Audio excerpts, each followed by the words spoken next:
Hi folks, Canadian Prepper here. So guys, with the rising food prices and the potential for food shortages on the horizon, it's very important now more than ever before that you have the skills in order to preserve and store food. And for this reason, we have a very special guest on the channel today who's going to show us how to preserve food. Now, canning is but one of the many ways to preserve food. There's smoking, there's freeze drying, there's mylar bags, and even dehydration. But canning is one of the quintessential preparedness skills that has stood the test of time, which is why everybody should master it. And because we hit a few snags the last time we tried to demonstrate how to make a homemade MRE, I decided it's probably good to bring in an expert. Now, she hunts, she shoots, she cans, she moms, and she preps. Her name is Missy Lynn, and she's a well-known Instagram influencer and soon-to-be YouTube superstar. She's gonna show us how to make our food last a long, long time. I would encourage you guys to go and check out Missy Lynn's channel after watching this video. Check out her Instagram. You won't be disappointed. So let's get to it.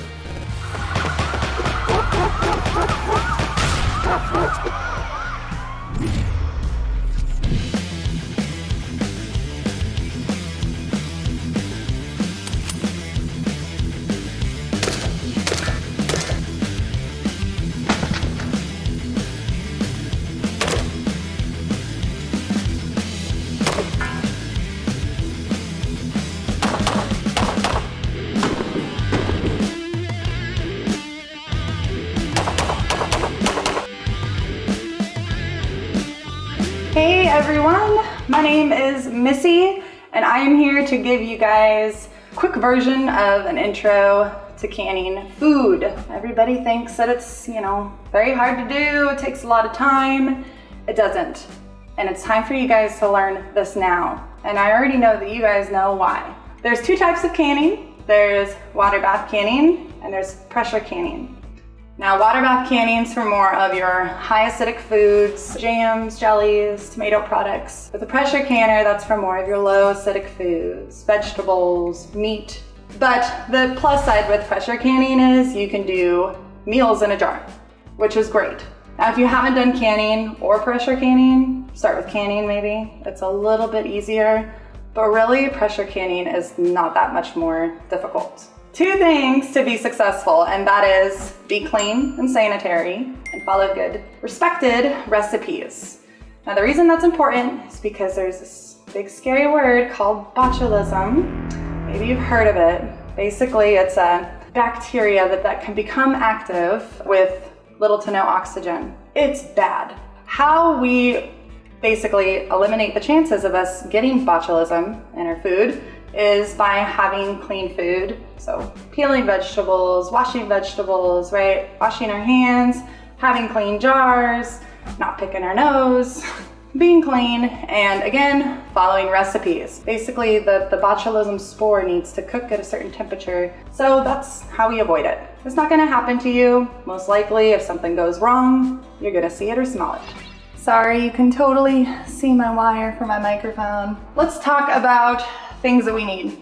Basically what you see is what you need to do both processes. So this is a standard water bath canner and there's nothing really special about it. It's just a deep pot that has a lid. Any pot is gonna work.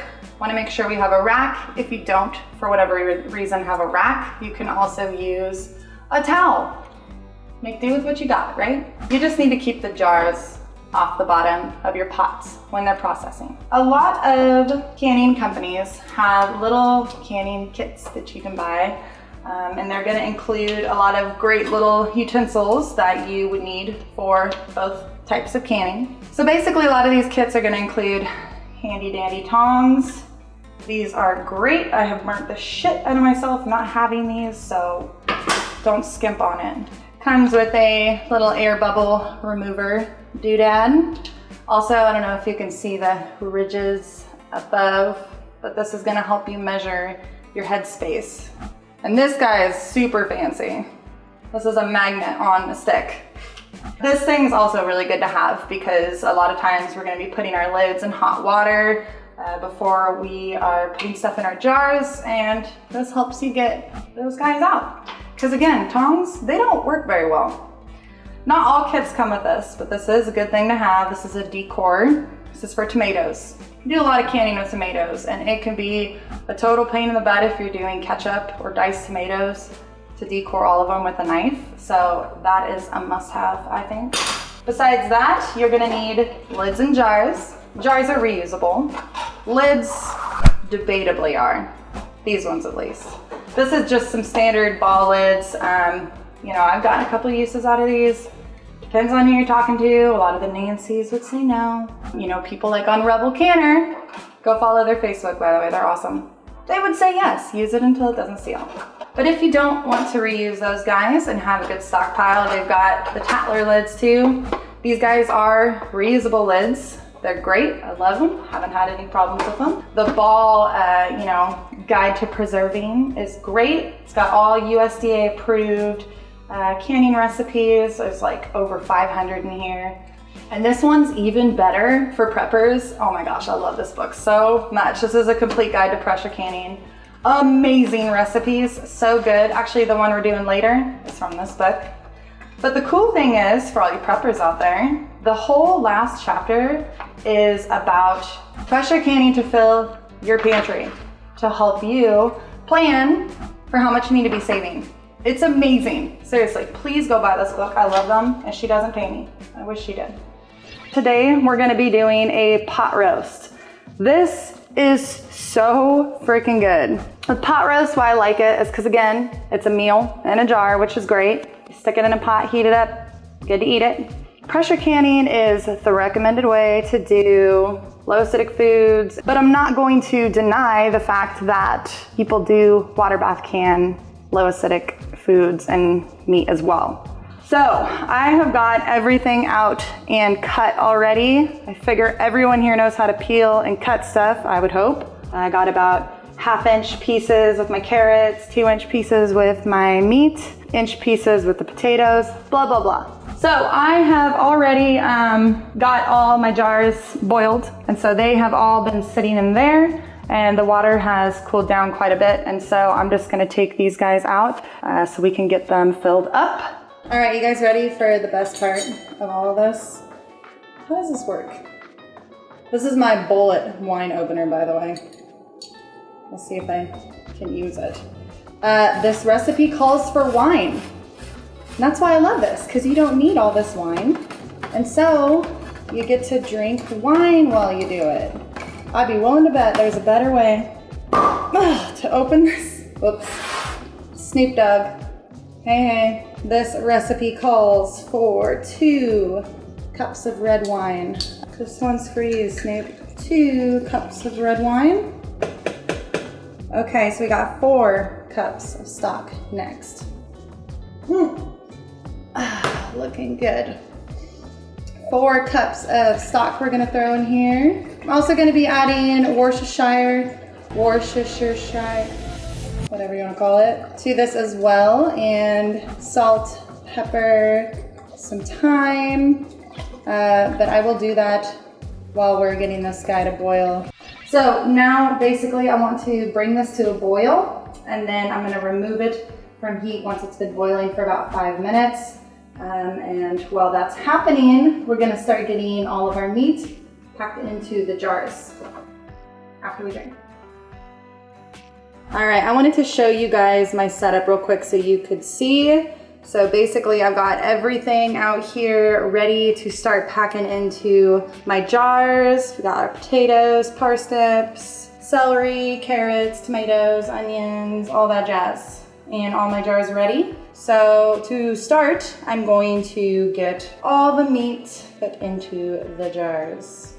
So now we're gonna start adding the other layers to it. So first thing I'm gonna do is add some parsnips. And so for this, the recipe calls for about 1/4 cup. I swear I know what I'm doing. Okay, so next the recipe calls for potatoes. 1/2 cup of potatoes.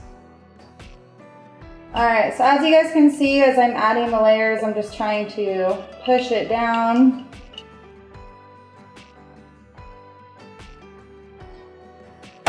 Okay, so now I'm just adding about 1/4 cup of celery, and then I'm gonna come through and add about 1/2 cup of carrots.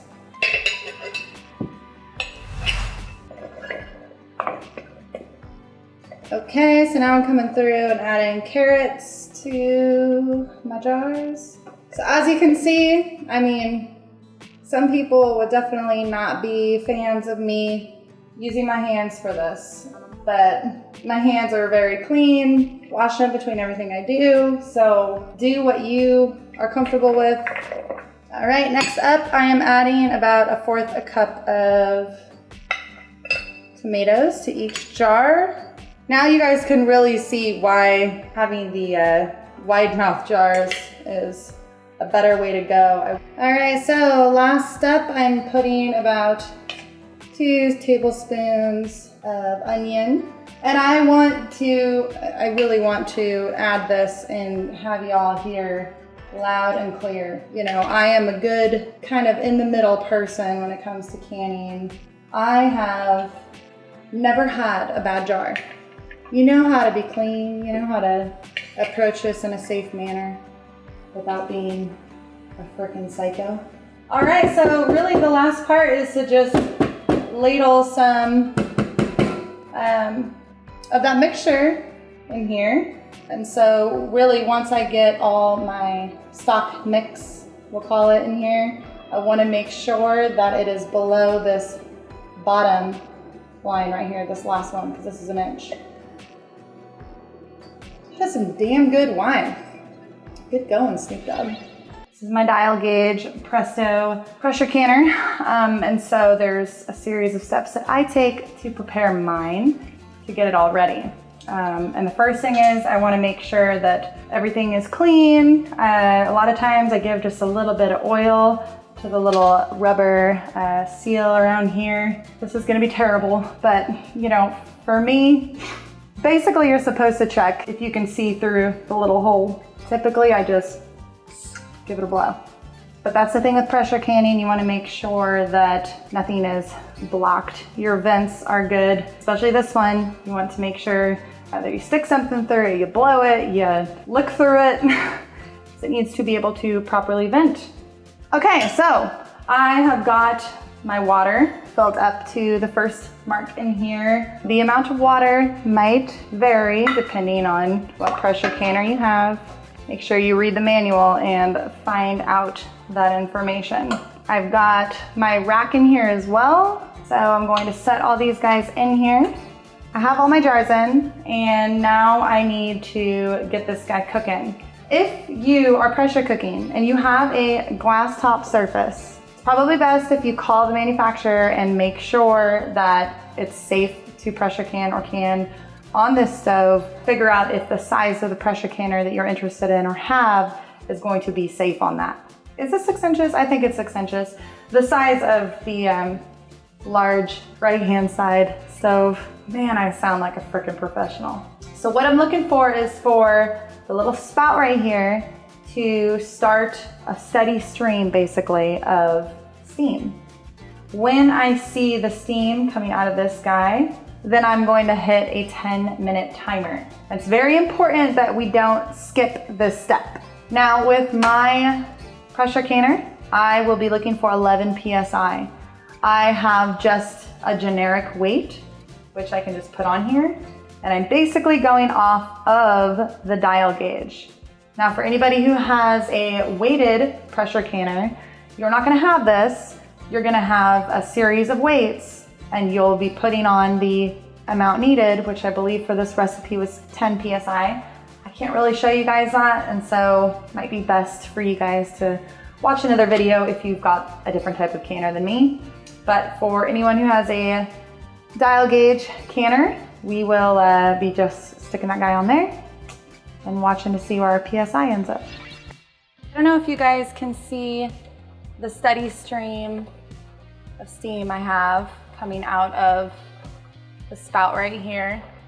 But now that I see that coming out, I'm gonna set a timer for 10 minutes. So now that my 10-minute timer is up, I'm going to take my weight and I'm going to set it over my canner like so. And now the last step is to basically wait to see where my PSI ends up. I'm looking for 11 PSI. I want to add though, this is important, especially when you're new to figuring out your stovetop. Chances are you might be slightly over your PSI. If you're like, 3 or 4 over your PSI, so if you're at like 14, 15, that's okay. You're fine. That's okay. If you were at like 20, that would be bad. Probably make your food disgusting, potentially be dangerous. I've never been there, so if you're a little over on your PSI, that is perfectly fine. It's gonna take you a little bit of time to figure out your stove and where that sweet spot is. For me right now, after I got the water boiling in here, I almost instantly, when I see that stream going, drop my heat on my stove to like 4. Even if I drop it down to a 4, I'm still seeing that steady stream. And that is how I typically get to, the 10 PSI mark. It's gonna be different for every stove though, so you gotta figure it out. Don't be discouraged though if you're off, I guess is all I'm trying to say.